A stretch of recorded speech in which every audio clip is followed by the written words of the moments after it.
Hi guys! Kumusta na yung bangal dayo amin? It's me again, Ann. For today's video, pupunta nga tayo guys sa bahay ng aming ka-work na isang Taiwanese. Nag-aya kasi siyang kumain sa kanila.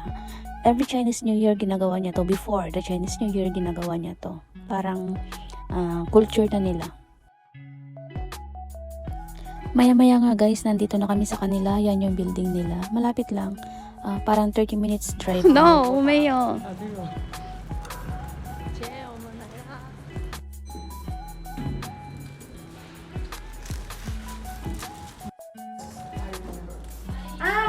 Hi.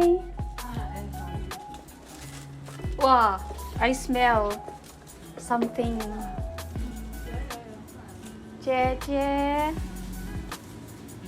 So, ayan na nga. Nandito na nga kami sa loob ng bahay nila. Ayan, ito yung loob nila.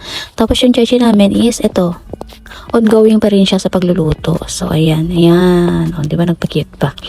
Tinanong namin siya kung ano yung pwede namin maitulong sa kanya. Sabi niya, wala. Okay lang ako.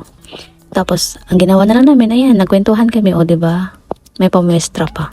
So, ayan, lahat ng mga niluto niya. Maya-maya nga tapos na rin siya magluto. So, bago ang lahat, syempre bagong kumain, picture is live.